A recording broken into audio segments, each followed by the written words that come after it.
Anyway, good afternoon. Good afternoon. And we're going way, way back in time. We're going back to the 19th century. And I was just sitting around the house the other day, and I had nothing better to do. So I said, you know, what I should be doing is write up about how America went or stretches from sea to sea. And how that happened. Well, that happened around 1844 with the election of this guy, James K. Polk, as the 11th President of the United States. Now, there had always been people in the United States since the end of the Revolution who said, we want the whole continent. And, well, they didn't get the whole continent. But they got a good chunk of the continent because of him. Like in Texas, and that's me in the year 2000 on the Chisholm Trail, or the Oregon Territory up in Seattle, or get your kicks on Route 66. How many of you have gotten your kicks on Route 66? Oh yeah, have you traveled 66, or did you travel 66? Many, many years ago. Yeah, well, it's not there anymore. It literally is not there anymore, but that's the end of Route 66. So it's the 1844 election, and James K. Polk defeats Martin Van Buren for the Democratic nomination. And Polk would defeat Henry Clay, and the country is set on the road to seizing the Southwest. Well, not the southwest part of the continent, but the southwest part of what would become the United States. Martin Van Buren had been expected to win the Democratic nomination in 1844, and Henry Clay was the Whig. Remember the Whig Party? The Whig Party doesn't exist anymore. He was the nominee, and they both of them said, we're not going to annex Texas. We don't want a war with Mexico. We're not going to annex Texas. The candidate, James K. Polk, though, said that Texas should be re-annexed and that all of Oregon should be reoccupied. And if you look at the United States roughly in 1840, say 1842, oh, this land is your land. That was Woody Guthrie, wasn't it? Woody Guthrie. But it wasn't your land. British territory, Spanish territory. Jefferson bought the Louisiana territory in 1803, but that's as far as they went because it was British territory and Spanish territory. And by the way, down here in Florida, that was also Spanish territory. This land is your land. Thomas Jefferson kicked off the country's westward expansion in 1803 with the Louisiana Purchase. About 828,000 square miles. That doubled the size of the United States, and the United States stretched from the Mississippi River to the Rocky Mountains. Jefferson would sponsor the westward expedition of Lewis and Clark in 1805, 1806, 1807, because they being the politicians in Washington, wanted more territory. War of 1812 presented America with an opportunity to take some land, like what is now Canada, or the Pacific Northwest. In June 1812, the United States declared war against Great Britain in reaction to three issues: the British economic blockade of France, the impressment of thousands of neutral American seamen into the British Royal Navy against their will, and the British support of hostile Indian tribes along the Great Lakes frontier. There's also some money to be made in that Great Lakes frontier area, phosphorus. That's what they were fighting over as well. The 36-year-old United States declared war for a second time against Great Britain. The plan? Conquer what is now known as Canada and wrest North America for the United States once and for all. Well, it wasn't all of North America because she still had the Spanish-Mexican territory. In fact, it was Spanish territory back in 1812. It never happened, but not for the lack of trying. Florida is next. There is a beach in Fort Lauderdale with my wife. In addition to sponsoring the Western expedition of Lewis and Clark between 1805 and 07, Thomas Jefferson also set his sights on Spanish Florida, a process that was finally concluded in 1819 under James Monroe, the 4th President of the United States. And there is Monroe. And Monroe, as president, comes up with something called the Monroe Doctrine, which is used to this day. In 1823, Monroe invoked Manifest Destiny when he spoke before Congress to warn European nations not to interfere with America's westward expansion, threatening any attempt by Europeans to colonize the American continents would be seen as an act of war. And that would mean what is now known as Latin America or Mexico. The policy of an American sphere of influence and non-intervention in European affairs became known as the Monroe Doctrine. You cross anybody here, we're going to take care of you. Don't come to North America. Mexico gets independence, and there is one of the towns I was in Mexico back about 6 years ago. In a bid to promote development in 1823, the new Mexican government, free of Spain, encouraged American immigrants to settle in the northernmost province of Texas in the 1820s. Mexico would soon regret that decision. In fact, I think to this day, people regret that decision. American settlers arrived in alarming numbers, some 20,000 by the end of the decade, and showed no inclination to either assimilate themselves to Mexican culture or obey Mexican laws banning slavery. Texas is not for sale. Texas actually extends up into Utah and out to California, and you can see Mexico down there, which used to be Spain.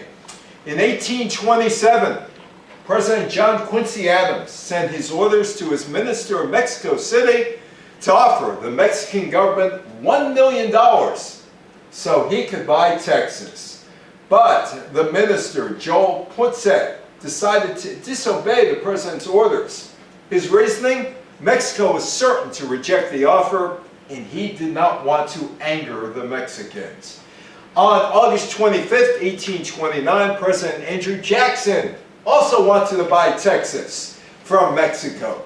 Jackson's offer to buy Texas was wrapped up in slavery-related politics. With an increasing number of non-slave states entering the Union, Southerners were lobbying Texas to come in as a slave state. Cries for re-annexation of Texas increased after Mexico, having won its independence from Spain, passed a law suspended U.S. immigration into Texas in 1830. That is nearly 200 years ago. It's 193 years ago. And they were talking about the Texas-Mexican border about 193 years ago. With, hey, Mexico saying, Americans stay out, don't come, stay out, stay out. They never did build a wall. In 1835, North-Americanos rose in revolt, and after a gallant but bloody defeat at the Alamo in 1836, they won a resounding victory over the Mexican general Antonio Lopez de Santa Anna at San Jacinto on April 21st, 1836. And with that, Texas proclaimed itself as an independent country. It was a republic of Texas. One of the few republics that once existed within the United States border. But Mexico said, no, we are not recognizing you diplomatically. You're still part of us. And there is me on, I never thought it would be possible for me to be on a bull. But here I am in Fort Worth, Texas, dressed up, right? Look at me, I'm dressed up. I got a suit and tie on. And I'm riding a bull in Fort Worth, Texas. After Texas won its independence, Jackson decided not to press for annexation despite his close friendship with the Texas President Sam Houston, not because he didn't want the territory, but he was worried about the North, creating a new slave state and what kind of blowback he would get if he did that. But on March 4th, 1837, Jackson's final day in office, he did recognize the independent state of Texas, or now you're going to be able to come back with us. The Republic of Texas became a sovereign state on March 2nd, 1836, although Mexico said it was a rebellious province. Oh, Republic of Texas. That picture, your tax dollars at work. I was sent to the George H.W. Bush Presidential Library, 2007, to speak, a State Department job on the politics of sports business in the United States. You paid for me being there, just in case. I was the American representative. Me. And you know, it was George Bush who said okay, and it was Condoleezza Rice who said okay, it was Robert Gates, who was president of Texas A&M University, who said okay, and me, of all people, representing them, but I did. I spoke before 20 people, 4 Americans, 1 Canadian, 3 Turks, 3 Nigerians, 3 Indonesians, 3 Venezuelans, and 3 Russians. Those were the 7 nations that were part of this fusion program, and I got to speak to them twice. Your tax dollars at work over me. Texas, interesting place. Ever go to Six Flags Amusement Park? If you ever did, it was named after Six Flags over Texas. Spain had it 1519 to 1685. And 1690 to 1821. France had it from 1684 to 1690 for Fort St. Louis, and from 1800 to 1803 as part of French Louisiana. Mexico had it from 1821 to 1835. The Republic of Texas, 1839 to 1845, as the Republic of Texas since 1845, the state of Texas, and we'll get into that in a minute. The United States has had it twice, 1845 to 1861, and 1865 through present, and the Confederate States of America, 1861 to 1865. And if you look at the map of Texas, it isn't exactly what it is today. Parts of New Mexico, parts of Utah, and going east to Arkansas and Kansas and Oklahoma were once part of Texas. In 1836, there were more Anglo settlers in Texas than Hispanics, and Texas leaders sought to join the United States. Old Hickory said no. You're not going to do it. You're not going to do it. Just say no. There are already those who, indifferent to the principle themselves and prone to suspect the want of it in others, charge us with ambitious designs and insidious policy. No, we're not going after Texas. No, that's other people saying we are. No, we're not going to do it. Well, actually, you are. The administration of both Andrew Jackson and Martin Van Buren resisted such cause because they didn't want the war with Mexico, and they didn't want opposition from Americans who believed calls for annexation were linked with a desire to expand slavery in the Southwest. Jackson had no congressional annexation supporting his term, which ended March 3rd, 1837, and Van Buren refrained from annexing Texas after the Mexicans threatened war. But this guy is the next president, after William Henry Harrison, who passed away after only 30 days in office in 1841.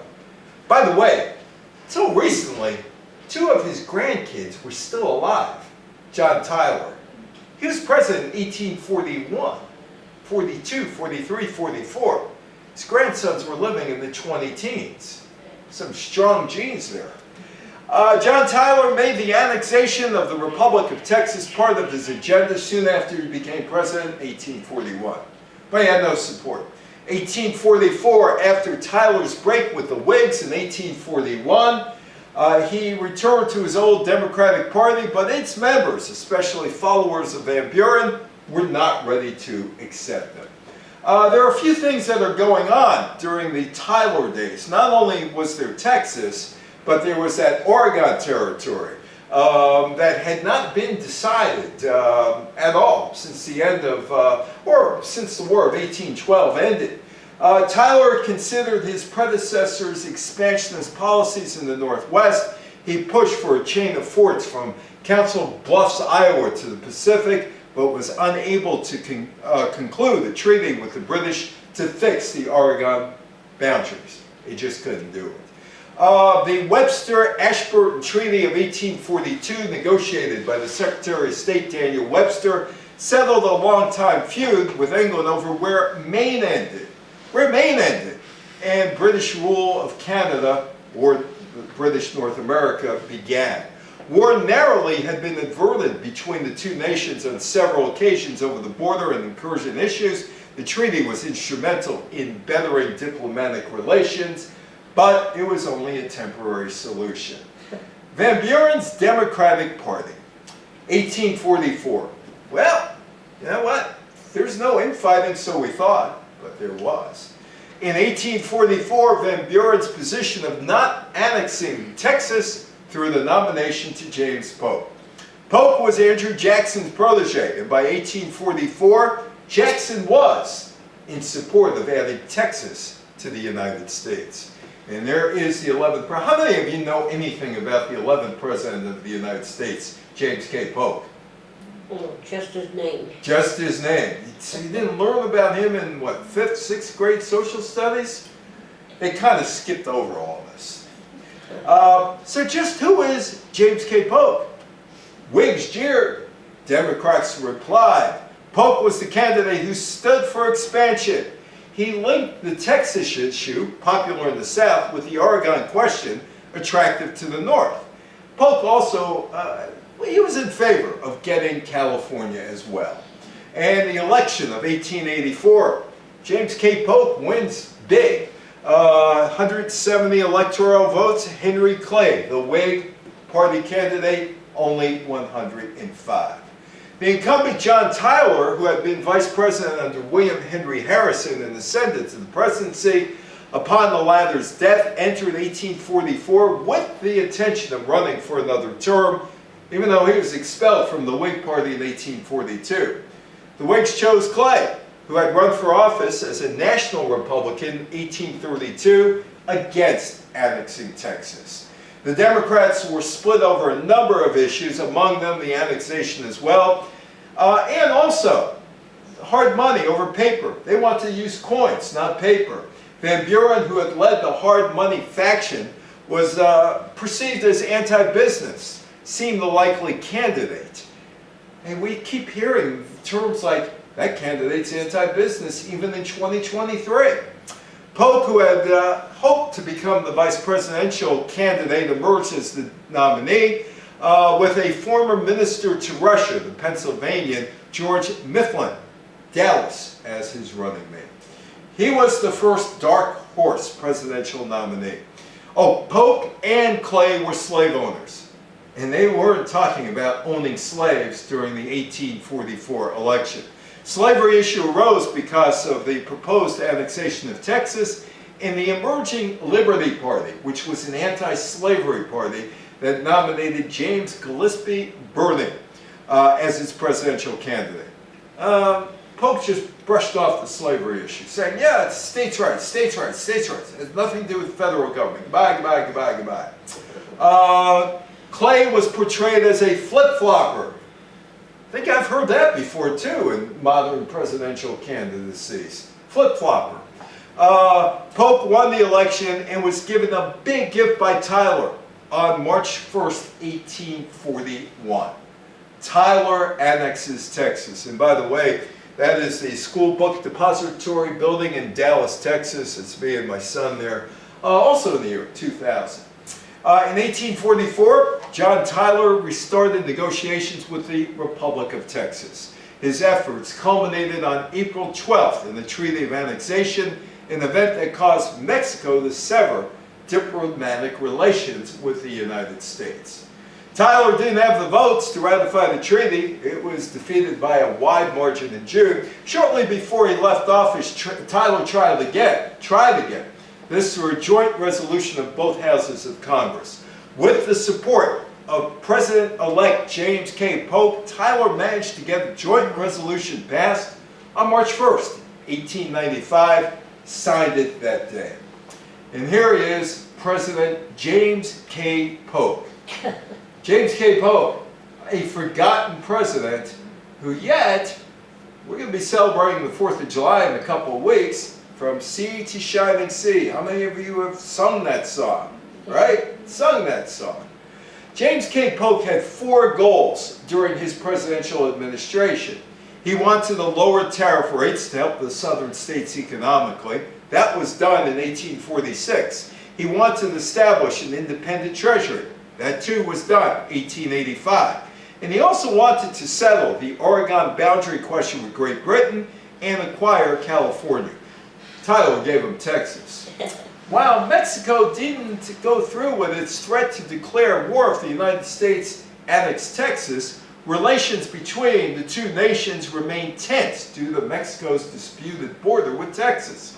According to Texans, their state included significant portions of what today is now New Mexico and Colorado, western and southern portions of Texas itself, which extended to the Rio Grande River. The Mexicans, however, argued that the border only extended to the Nueces River, north of the Rio Grande. But the annexation. All of these cities that you see up here, Amarillo, that's a Spanish word for yellow rose. Dallas, Fort Worth, El Paso, The Pass, Austin, Houston, San Antonio, Corpus Christi, Laredo. They're all Spanish names. They were all once part of Mexico. Texas, the Lone Star State. In July, Polk ordered the commander of the U.S. Army in Texas, Zachary Taylor, to move his forces into the disputed lands that lay between the Nueces and Rio Grande rivers. In November, Polk dispatched Congressman John Slidell to Mexico with the instructions to negotiate the purchase of disputed areas along the Texas-Mexico border and territory comprising the present states of Mexico and California. Polk was after all of that land. Texas does come to the Union on December 29, 1845, 28th state. Acquisition of California was far, far more difficult. Polk sent an envoy to Mexico, said, here's $20,000, give us California. Oh, and don't worry about the money owed to Americans. We want the California and New Mexico country. Since no Mexico leader could cede half of his country and still stay in power, guess what they told the envoy? It doesn't say, oh, hola. No, it doesn't say hola. It's like, get out of here. In 1846, in May, Polk used the news of skirmishes inside disputed territory between Mexican troops and Taylor's army to get congressional support for a declaration of war against Mexico. On May 13, 1846, the United States declared war on Mexico. Mexico at that point was about 20 years old. Following the capture of Mexico City in September 1847, Nicholas Trist, the chief clerk of the Department of State and Polk's peace emissary, begins negotiations for a peace treaty with the Mexican government under terms similar to those pursued by Slidell the previous year. Polk grew concerned about Trist's conduct, however, believing he would not press for strong enough terms from the Mexicans, and because Trist was a close friend of General Winfield Scott, a Whig who was thought to be a strong contender for the party's presidential nomination in 1848. Furthermore, they were encouraged, expansionist Democrats, to call for a complete annexation of Mexico. All of Mexico. All of it. Polk recalled Trist in October 1847. And there is the emissary, Trist. Believing that he was on the cups of an agreement with the Mexicans, Trist ignored the recall order and presented Polk with the Treaty of Guadalupe Hidalgo, which was signed in Mexico City, February 2nd, 1848. Under the terms of the treaty, Mexico ceded the United States 525,000 square miles, 55% of its territory in exchange for $15 million, and the assumption by the U.S. of about $3.25 million worth of debts owed to Mexico to United States citizens. Well, it stretches now from sea to sea from, say, I don't know, Florida all the way across, well, Not quite California quite yet. Polk would have preferred a more expansive annexation of the Mexican territory, but he also realized that if he continues this war, it's going to have disastrous political consequences, and decided, hey, I'll send it to the Senate for ratification. There was substantial opposition to the treaty in the Senate, but it would pass 38-14 on March 10, 1848. Yucatan. Maybe we want the Yucatan as well. That is Cozumel. Following the signing of the 1848 treaty, Polk sought to send troops to Yucatan, where there was a civil war between Mexican secessionists and those supporting the Mexican government. The U.S. Congress said no to any invasion of Mexico. The Mexican War was supposed to be short and nearly bloodless. It was neither. Congress didn't support more foreign conflict. And that is the added territory. The United States would eventually purchase this little area, but you could see California, Nevada, Utah, Arizona, Colorado, New Mexico. That was all Mexican. All Mexican. Mexico loses, cedes its claims to Texas and the Rio Grande, and the treaty is accepted by both nations in 1848. Now, do you know how close the Brits and the Americans came to war in 1839? Do you know anything about it? Could have been the third war between Great Britain and America. That is my wife in front of the St. John, New Brunswick City Hall. There was a northeast boundary dispute. The precise boundary line between Maine and New Brunswick remained a matter of often heated arguments for years after the close of the Revolutionary War. The dispute festered and smoldered until 1839, when it threatened to erupt into full open warfare. The Maine legislature that year raised funds to support a military militia of 10,000 to protect the state's border claims at Madawaska. Several hundred British regulars were dispatched to the scene from Quebec. At this point, the U.S. Congress enters the picture. They're prepared for war. They've allotted $10 million for military expenses should a war break out between Great Britain and the United States. You ever hear about this? It could have been a third war.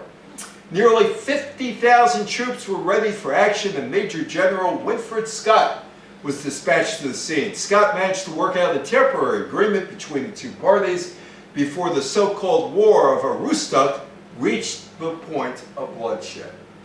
You might be familiar with this phrase, 54-40 or fight. You've heard about that. Let's north to Alaska. Let's go all the way up to Russian Alaska. The Columbia District was a fur trading district in the Pacific Northwest region of the British North America in the 19th century. Most of that territory overlapped with the disputed Oregon country.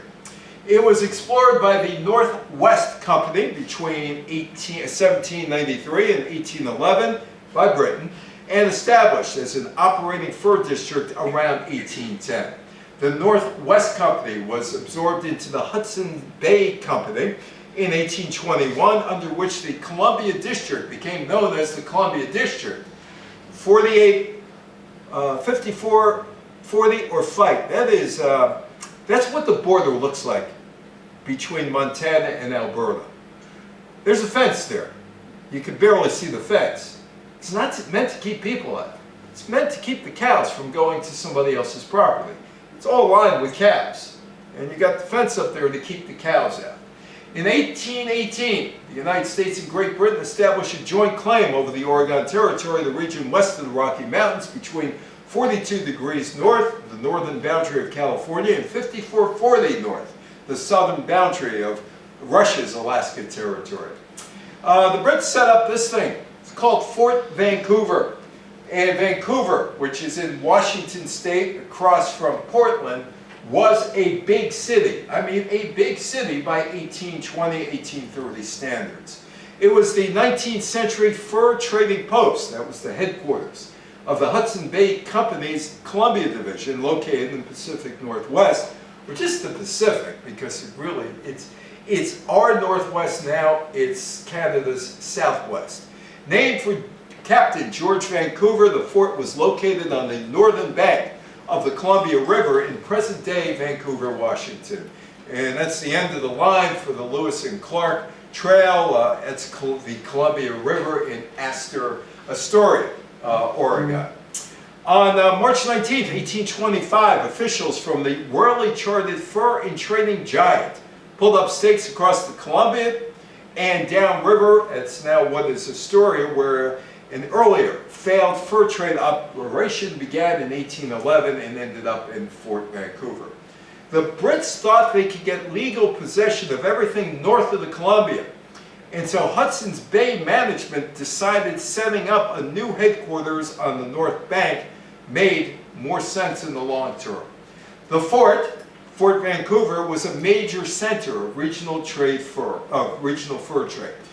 Every year, trade goods and supplies from London either arrived via ships to the Pacific Ocean or overland from Hudson Bay via the York Factory Express.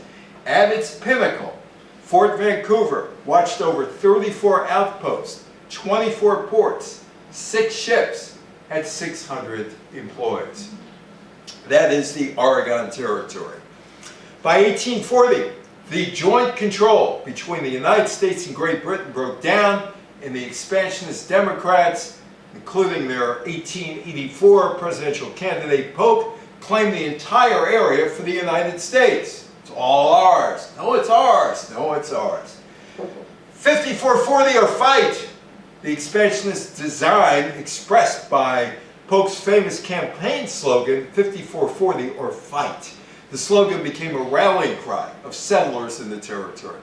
Popular phrase was picked up from Senator William Allen of Ohio, who coined the expression in an 1844 speech on the Senate floor. And that is now Portland, Oregon. Keep Portland weird. The Webster-Ashburton Treaty of 1842 partially delineated the northeastern U.S., British, North America, or Canadian border up between Maine and New Brunswick, but left the border of the Oregon Territory unsettled. So there's a pledge in 1844. The Democratic Party pushed the issue of westward expansion during the presidential election. James Polk of Tennessee declared the party would seek the reoccupation of Oregon and the reannexation of Texas at the earliest practical period. Congress soon voted to annex the independent Republic of Texas, but Polk's implication that Oregon had already belonged to the United States provoked threats of yet another war with Britain. 1839, there is no war with Britain, but there could be a war with Britain, but there's a problem with that. In his first address to Congress, Polk announced his intention to obtain the whole Pacific Northwest as far as the boundary of Russia-Alaska at 5440 latitude. Although the United States had no clear grounds for the expansive claim, the most militant Democrats adopted the slogan 5440 or fight. But see, Polk has this problem on the southern border, right? The southern border is a problem right now because where is the southern border? Well, it's Texas. And the Southern Democrats had little interest in Oregon because it wasn't very good for plantation agriculture. And they were worried about losing British markets for their cotton in the event of war, so economics plays a part. And Polk wanted to avoid a military clash over Oregon because he's got the problem with Mexico over the cession of California and the boundary of Texas. The British government also wanted to find a diplomatic solution that would prevent a third or maybe a fourth Anglo-American war and preserve lucrative trade relations with the United States. And the Oregon country, to them, seemed less valuable by the 1840s because the fur trade, the number of furs being sold, declined. So why fight over it? We could be friends. Let's be friends. We did it in Maine and New Brunswick. And so there was 5440. That's way up there by Alaska. The disputed area is all the way down to the California, which is the Mexico border at that point, the 42nd parallel.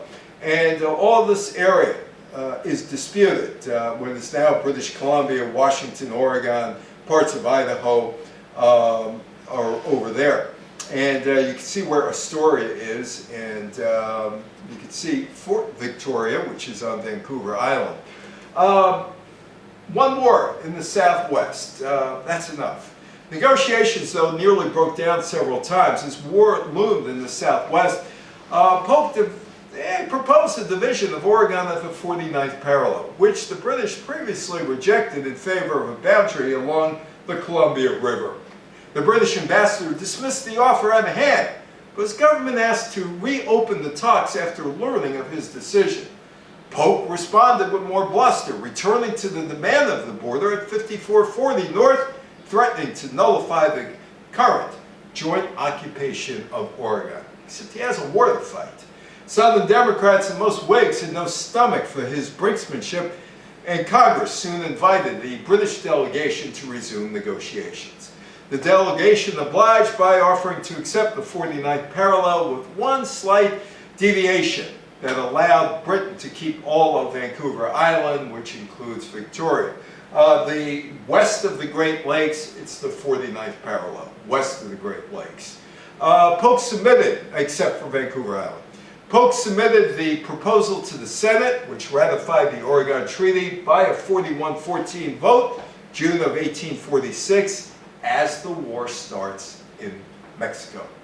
And there is Victoria, Vancouver Island. I was just there a couple of years ago. Really, really nice place. The Oregon Treaty set the British North America, or eventually the Canadian-United States border at the 49th parallel, putting Fort Vancouver within American territory. So that's no good. The Hudson Bay Company's operations in the territory were stifled by the treaty. It became unprofitable. They closed down. Fort Vancouver was abandoned, and it still to this day has never recovered its glory as it was back then. Oh, it also put Windsor, Ontario, south of Detroit. That is the Great Lakes border. Detroit is where I took the picture from, and I am looking south to Windsor. In fact, a good chunk of Canada actually is south of the 49th parallel. The treaty failed to satisfy all parties or fully resolve competing claims to the new Oregon Territory. Some diehard Democrats criticized Polk's retreat from 5440 north, and Senator William Allen of Ohio even resigned his seat on the Senate Foreign Relations Committee in disgust. Some northern Whigs also accused Polk of upsetting the sectional balance by annexing Texas but failing to acquire all of Oregon for free states. San Francisco Wharf. Anybody been to San Francisco Wharf? There it is, San Francisco Wharf. My buddy Jeff Buren. Anyway, that is the wharf, and then we went to Alioto's right afterwards. We always end up at Alioto's to eat there, all the times I go there. Don't ask me why, but we always go to Alioto's. 25 days of independence. Yeah, California was an independent republic for all of 25 days. June 14th, 1846, a ragtag group of about 30 gun-toting Americans entered Simona, a small town in the Mexican territory of Alta California. Prepared to take the town by force, they instead sat down for brandy with the Colonel Mariano Vallejo of the Mexican Army, and all it took was some brandy and he surrendered. Here you go, that's it. For the next 25 days, California was an independent nation, the California Republic. And Polk, of course, jumps on this. The U.S. wanted the breakaway republic. 2 days later, the Bear Flag Revolt officially ended as California was absorbed into the Union. The Californios formally ceded Alta California in 1847 with the Treaty of Cajenga. Baja California is still Mexican. James Polk made no secret of his desire to annex California. So California, here I come, right back where I started from. That's the Bay Area Bridge going into Oakland. In 1848, Mexico ceded New Mexico and California for $15 million in the American assumption of damage claims.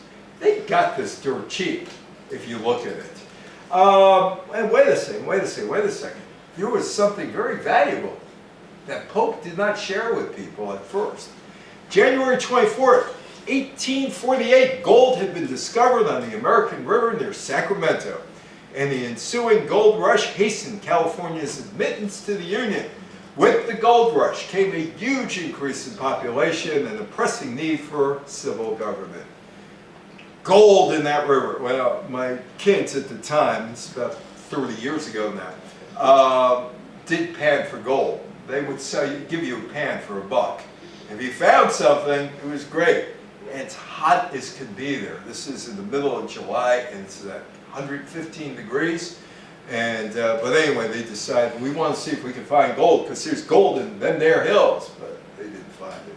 On December 5th, 1848, President James K. Polk ignites the California Gold Rush with an address to Congress. There were rumors about gold being found in California, but California's disputed status during the Mexican-American War and the lack of direct means of communications left an air of disbelief around incredible tales of wealth in them there hills. Gold!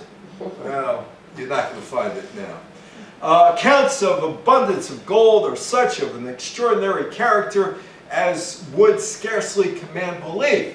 The explorations already made warrant the belief that the supply is very large and the gold found in various places in an extensive district of country. That's what Polk reported. And that's the wrong 49ers.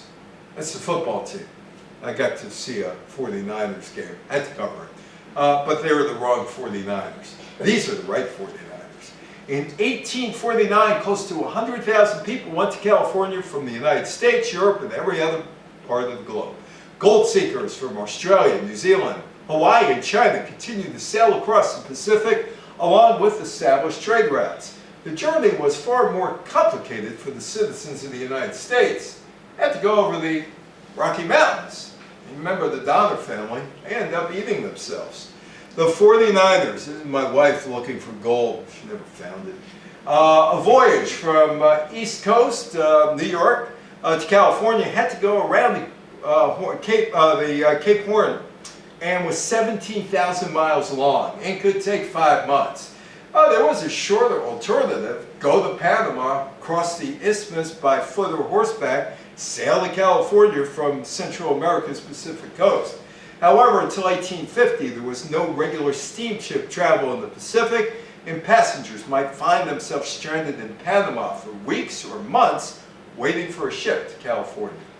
Not everyone who came to California during the gold rush planned to earn a fortune by using a pan or pickaxe in the gold fields.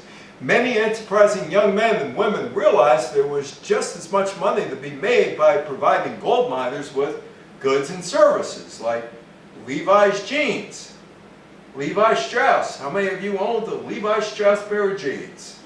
The ensuing gold rush transformed California from a region sparsely populated with Hispanics and Native Americans to a bustling economic center controlled by white Americans. California would become the 31st state on September 9, 1850. Remember Maine, remember Missouri. Well, after the expansion of the country, there's a big problem, because Maine comes in as a state in 1820 as a free state. Missouri comes in as a slave state. And basically, the United States is trying to have a balance between slave states and free states, and this doesn't help. The Missouri Compromise resulted in Maine being admitted to the state union as a free state. Missouri comes in as a slave state. Slavery was forbidden in the Louisiana Purchase territory above the latitude of 3630, with the exception of Missouri. Polk's suggestion to extend the line across the United States into the new territory after the Mexican-American War failed. and tensions over slavery's expansion continued to escalate. Polk left office, leaving others to decide the slavery expansion. Polk said he was going to serve one term. That's it. That's what he did. One term. Well, old rough and ready Zachary Taylor is the new president after Polk extends the country from sea to shining sea. He was a Southerner. He was a slave owner. But he was also convinced that Congress should never permit a state made from the Mexican cession to enter our union with the features of slavery connected to it. The discovery of significant deposits of gold at Suther's Mill in California had triggered a massive gold rush and the influx of enough immigrants to justify the direct admission of California without intervening territorial phase. Well, here we go. Zachary Taylor, new territory in slavery. Henry Clay comes back. Henry Clay lost to Polk in 1844, and he tries to address the problem in 1850. California, let's admit them as a free state. And there should be no restriction on slavery in New Mexico and Utah. Texas relinquishes its claim to land in New Mexico in exchange for federal assumption of Texas unpaid debts. Congress enact a stringent and enforceable Fugitive Slave Act. Slave trade, but not slavery, should be abolished in the District of Columbia. Okay, you can't sell slaves anymore in Washington, D.C., but you can have slaves in Washington. Taylor would die. Millard Fillmore would become president, but there would be a compromise. Admit California as a free state. Allow the territorial legislatures of New Mexico and Utah to settle the question of slavery in those areas. Set up a stringent federal law for the return of runaway slaves. Abolish the slave trade in District of Columbia, Washington, D.C. Gave Texas $10 million to abandon its claims to territory in New Mexico east of the Rio Grande. The compromise created the illusion that the territorial issue had been resolved once and for all. But it wasn't. Polk soon died after leaving office. During his tenure, the U.S. President, the 11th President of the United States, James K. Polk, oversaw the greatest territorial expansion of the United States to date. Polk accomplished this through the annexation of Texas, 1845, the negotiation of the Oregon Treaty with Great Britain, 1846, and the conclusion of the Mexican-American War, 1848, which ended with the signing and ratification of the Treaty of Guadalupe and Hidalgo in 1848. Polk died on June 15, 1849, less than 4 months after leaving office in Nashville, Tennessee. Color. Now, the Oregon Territory is really quite interesting. Very interesting, as you see the Pacific Ocean there. In 1844, the year before Polk became president, all black people were ordered to get out of the Oregon country. That's the expansive territory under America that stretched from the Pacific coast to the Rocky Mountains. Those who refused to leave could be severely whipped, provisional government law declared, by not less than 20 or more than 39 stripes, to be repeated every 6 months until they left. No black was ever lashed. But that's how Oregon came into the United States. And there is the Columbia River in Astoria, where it meets the Pacific Ocean. The Oregon Territory existed from August 14, 1848 to February 14, 1859, when the southwest portion of the territory was admitted to the Union as the state of Oregon. The region had been divided by the U.S. and the U.K. in 1849. Eventually, that area would house Oregon, Washington, Idaho, parts of Wyoming, and Montana. This is part of the Oregon State Constitution. And it's a rather interesting read when you start reading about some of the rules, like the lashing. In 1859, Oregon became the first and only state to enter the United States that prohibited blacks from living in the state in its constitution. The exclusion clause was rendered moot by the 14th Amendment to the U.S. Constitution, although it was not repealed by voters until 1926. 97 years ago, it was still on the books. Other racist language in the state constitution was removed in 2002, 21 years ago. That is the New Mexico Territory, and that was divided up into two states, Arizona and New Mexico. Territory of New Mexico was originally incorporated. Territory of the United States existed from September 9th, 1850 until January 6th, 1912, when it was admitted to the United States as New Mexico. It was the longest lived incorporated territory in the United States, lasting 62 years. And that is Arizona in the spring, where you can still wear a sport coat.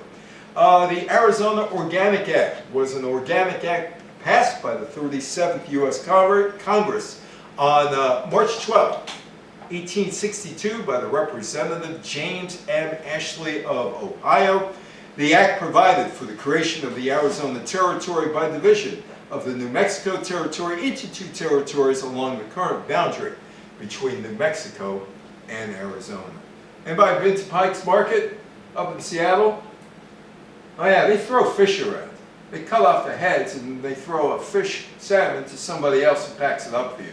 So you can see it live, the head's down, they wrap it up, they throw it to somebody else. Pike's Market. Territory of Washington split from Oregon on March 2nd, 1853 until November 11th, 1889. Territory was admitted to the United States.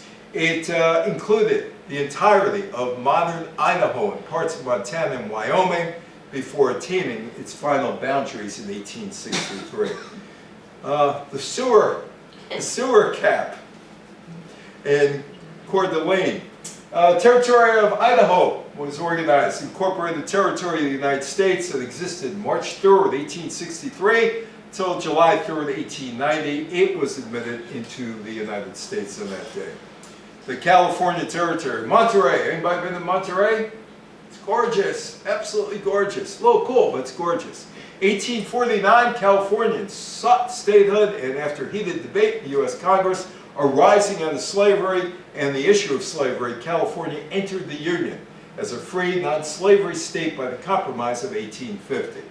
California became the 31st state, September 9th, 1850. So, how many of you have sung this song, America the Beautiful? Oh, beautiful, wonderful. I had to learn that in like third grade, maybe third grade. And we had to sing it in an assembly, right? And you got to sit there and, Mrs. Prinsey, who was the Glee Club conductor, told me one day, "You're no singer, get out of here." Mrs. Prinsey, I'll never forget Mrs. Prinsey. Never forget her. PS 151, Woodside, Queens. Anyway, America the Beautiful. Lyrics written by Catherine Lee Bates. Music composed by church organist and choir master Samuel A. Ward at Grace Episcopal Church in Newark, New Jersey. The two never met. Bates wrote the words as a poem originally entitled Pikes Peak, 1895. Ward wrote the music in 1883. The poem and music were paired around 1910. And if you watch whatever 4th of July celebration that you will watch or could watch on TV, they will be singing America the Beautiful with the lyrics from Sea to Shining Sea. And now you know the rest of the story. Thank you so much. Any questions, any comments? It's all your turn.